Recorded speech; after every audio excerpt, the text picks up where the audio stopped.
consagrado no artigo 1º da Declaração Universal dos Direitos Humanos, o direito à vida. A pena de morte requer que o Estado leve a cabo o ato mais condenado pela lei internacional. É normalmente aplicada como punição para o assassinato premeditado ou a sangue frio de um ser humano. No entanto, não existe uma forma de matar mais premeditada ou a sangue frio do que uma execução.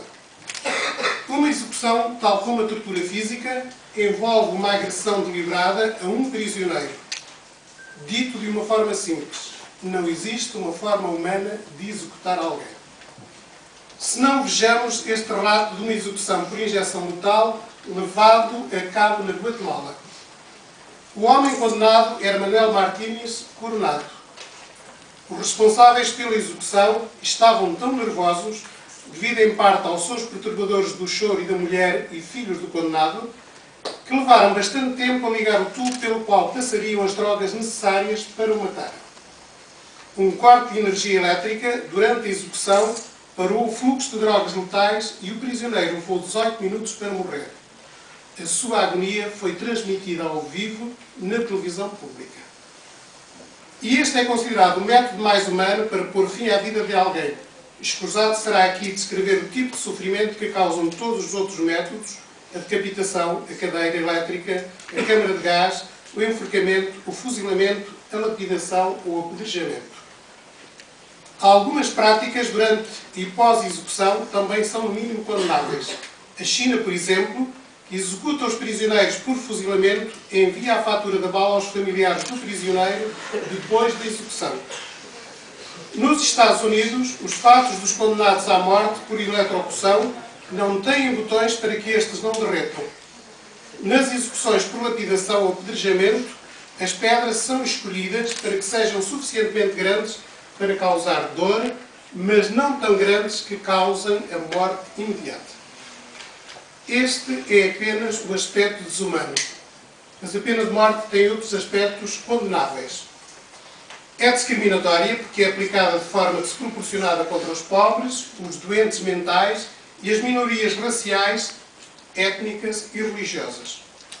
Um estudo feito na Califórnia concluiu que a probabilidade de um prisioneiro ser condenado à morte aumenta se a vítima do crime for branca em comparação com as vítimas negras ou hispânicas.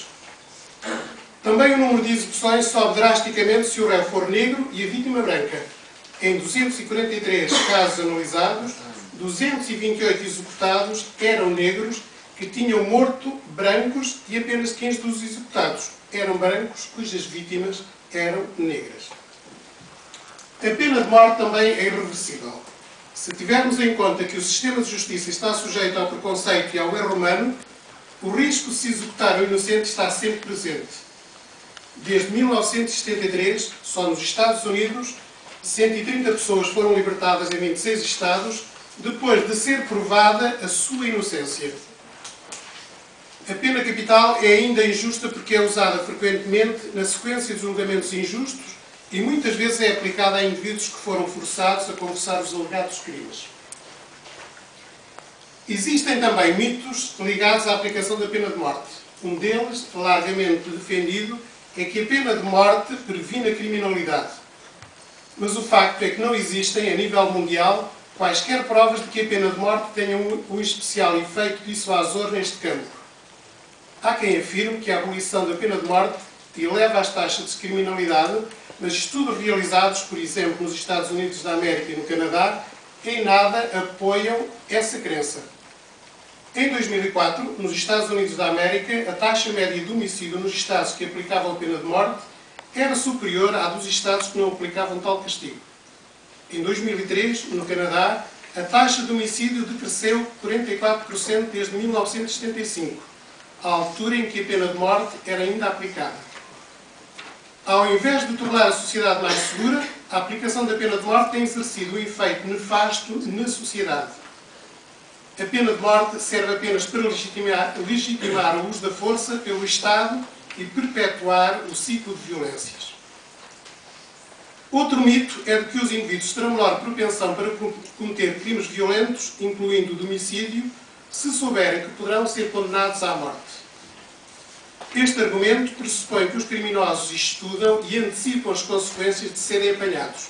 Na verdade, muitos crimes são cometidos no calor do momento e o facto de poderem ou não ser condenados à morte tem muito pouca influência na decisão de cometer o crime, visto que os criminosos não esperam ser apanhados e julgados pelos seus atos. A pena de morte também tem sido encarada como uma estratégia eficaz no combate ao terrorismo. Outro erro: as pessoas que se dispõem a cometer atos de violência em larga escala, com o objetivo de aterrorizar uma sociedade, fazem-no sabendo que poderão sofrer sérios danos físicos e demonstram dessa forma que pouco ou nada se preocupam com a sua própria segurança. As execuções dessas pessoas acabam por oferecer uma publicidade bastante apreciada pelos grupos a que pertencem, uma vez que criam mártires que os ajudam a conseguir mais apoios para a sua causa. Outro argumento frequentemente utilizado é o de que a pena de morte é aceitável desde que a maior parte da população a apoie. No entanto, outras violações de direitos humanos cometidas ao longo dos tempos tinham a aprovação da maioria e, no entanto, hoje são encaradas com horror.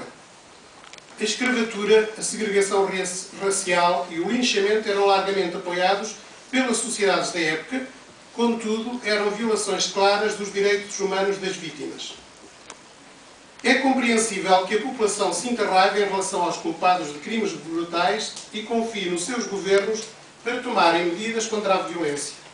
No entanto, a Amnistia Internacional acredita que os políticos devem ser pioneiros na defesa dos direitos humanos, abolindo a pena de morte e explicando à população os motivos pelos quais essa punição não será adotada pelo Estado.